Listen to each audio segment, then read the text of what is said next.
YCCS, Chiba has come and gone, and yes, that is Dinomorphia making a very shocking appearance. Alright, to the 30% of you that have not smashed the ever-living crap out of that subscribe button, smash it so you guys don't miss out on, well, more awesome content. So your breakdown for YCCS here is quite interesting. You have two Bi-Steel Synchro. I mean, we've been lumping up a lot of, like, the Bi-Steel combo decks together, and I think it's most interesting just to kind of take note of how these decks are kind of, I would say, like, coming up to speed, just abusing the ever-living crap out of Chaos Roar. Chaos Roar being able to turn into 2 level 10 synchros is pretty nuts. I mean, let's call it what it is. We also had 1 tier elements in top cut, not shocked about that anymore. I mean, that deck has become, you know, pretty much a big centralized part of the OCG metagame. We also have 1 Kashtira, aka stripped down to the absolute bare bones. We also have 1 Synchro Toolbox. Now, what makes this different than the 2 Bi-Steel Synchro decks? Well, you're going to find out in a second that there are other decks that are capable of doing, you know, some very interesting things out here. Besides, you know, Bi-Steel, Shinobi, Necro, a lot of that good stuff. We also have 1 Labyrinth deck as well. I mean, Labyrinth is pretty much another mainstay deck out here for a lot of the OCG. Now, we start getting into the interesting things here. We have 1 Endymion deck. Now, I haven't seen Endymion do anything in so long. And seeing that Endymion kind of shook things up and showed us that, hey, you know, like, we can do some different things is really nice. And then we also have a Dinomorphia / Labyrinth deck. And when you take a look at that deck here in a second, it got 2nd place out of this event. I was wanting to see some ideas out of the OCG for how they would handle something like Dinomorphia, and my wish has actually been answered today. It's so cool actually getting the chance to kind of see this. All right, we're going to pass on over so you can take a look at these deck lists. Winning the event here is none other than Sprite Bi-Steel Synchro. Yes, you heard me say that correctly. We're playing a very small Sprite package in this deck, because why not? You can technically treat your Dark Sprite monster as a tuner and then be able to make, you know, Chaos Angel if you have Lubellion on the field. I said that right? Like, that's a thing? Yeah, it adds an extra sub-layer of text to the cards. Of course, I mean, you're just going to be using Chaos Roller shenanigans to kind of climb on up and not care anything about what the opponent is attempting to do, and so forth. Now, you are going to notice we are playing a very old, cool fusion monster down there for the ready fusion target, just so that you can climb up and get higher access points to, you guessed it, ladies and gentlemen, Chaos Ruler. Ah, man, it's amazing how much an entire format can be drove behind 1 card. And I also see that we are playing the Xyz Encore's Barongo Reminiad here, so good stuff. Next up is our Dinomorphia, interesting runic, or excuse me, Dinomorphia Labyrinth deck. So we're playing Lances as protection. That's interesting. I think the first big thing that catches me off guard here is we're actually main decking Debunk. You don't see a lot of Debunk actually anymore at all. So to see that a deck like Dinomorphia here is kind of getting a sub package built in for this is actually kind of nice. I mean, you're only main decking 5 Dinomorphia cards. Like, all of your traps should be getting you places for you to start setting up Rexstrom and start punishing the opponent. It is definitely something. Also, the fact that this deck actually gets access to Chaos Angel as well is hilarious at the end of the day. So a lot of moving pieces all wrapped up into one deck, but this does showcase some more of the power kind of in the diversity of the format here, and you kind of just like, what's going on? Yeah, more greatness.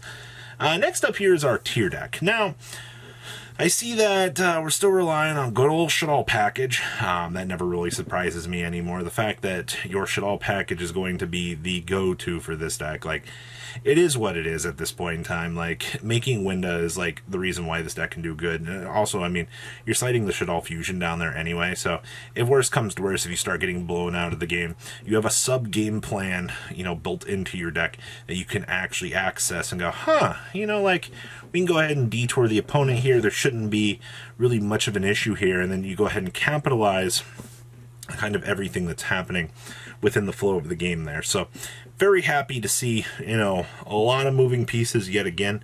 Double scream is fine, double of the trap, all very standard. And then you see the signature, I would say OCG, of just citing one tasking, one talents. I mean, it does everything that you need it to, honestly.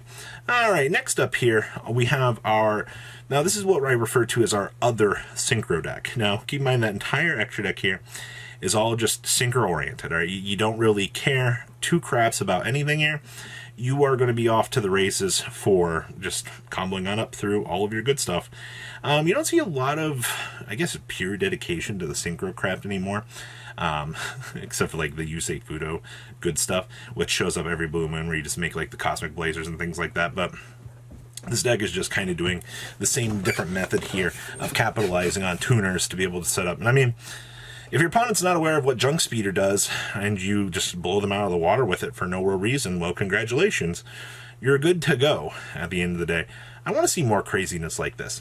I want to see more of like these good stuff synchro decks actually kind of take off, because it is a very unique experience to kind of see like the diversity in things that are being shaped up here. Next up is our Labyrinth. Yes, good old Chaos Angelus. Labyrinth. I don't know why we're not playing a Chaos Angel in this. And they're maximizing on triple stove, by the way. They're actually, so this gets even wilder. We're not even playing the other good Labyrinth card, the one that so many people have dubbed to be like the go-to. We're also playing Mithra, the Thunder vassal down there as well. This by far is like kind of a time capsule Labyrinth list where they've gone back to a lot of, I would say, like the old mentalities here. But Mithra just definitely catches me up. What are we doing down there? Double Tears of the Overroot, double Archfiend, Ghastly Glitch. Nice. I'm glad to see that the old workings of Labyrinth can work, but man, you could definitely do with some better cards in here, in my personal opinion. +1 Chaos Angel definitely makes the world feel a lot better. Next up here, we have our Endymion deck. Now, first thing you're going to know is, yeah, triple Chicken Game and triple Upstart Goblin is pretty good. I think that this is one of the unique experiences that the OCG has, is they've had triple Chicken Game, triple Upstart Goblin around for so long, but it never really... It doesn't take off a lot. And you have one of the few decks here that actually got the chance to take advantage of it. Once again, we pull out our time machine here and go, huh, you know, like, yes, that is actually fundamentally one of the coolest things out here. Just turbo through your deck via Spell Edition, and then just crater the opponent's hopes and dreams. Yeah, I mean, Electromite, Beyond the Pendulum, setting up into huge boards that your opponent doesn't normally have outs for, should win you, honestly, a lot of free games. So not really too much else to really point out about this, but I like where we're kind of heading here in terms of the deck building prowess for this. So good stuff. Next up here is our second Bysteel Synchro deck. Now, what's so special about this? I mean, the little apple dragon over there. That little apple dragon really changed so much of the dynamic for what you wanted to basically have for this deck. The fact that this deck gets the chance to kind of undergo some pretty cool evolutions because of that card. I mean, once again, you have your sprite package in here, being able to have them... I still can't believe that you can use those stupid things as tuners to make the Chaos Angel. Thank you, one dark tuner monster, as long as the other is a light or dark. Honestly... Outside of that, mini Bysteel package is fine. I see that branded stuff is fine. The Cupid Pitchalo mini engine in this deck is kind of cute. You don't really see a lot of that, or a lot of people really trying to go down that path, but I like what I'm seeing here. This is definitely some of the more interesting stuff. And the last list we actually have for you guys here is our Kashtira deck. Now, Kashtira has been very much scraped down to the bottom of the barrel here. I like to refer to this deck as Ogre Control, but there have been some lists that have been Ogreless out here that have actually found success, which, once again, is not a bad thing, ladies and gentlemen. When you can start to see, you know, with so many limitations and such a deck checked that you kind of wonder, you know, wow, what can we actually do to kind of have this still kind of keep up? Well, this is the state that Kashtira has been left in the OCG. So very, very interesting, good stuff. So what do you guys think about this breakdown? Please leave a comment down below, tell me what you guys think, and I'll see your beautiful faces back here later in the day, guys. Peace. Patrons, thank you.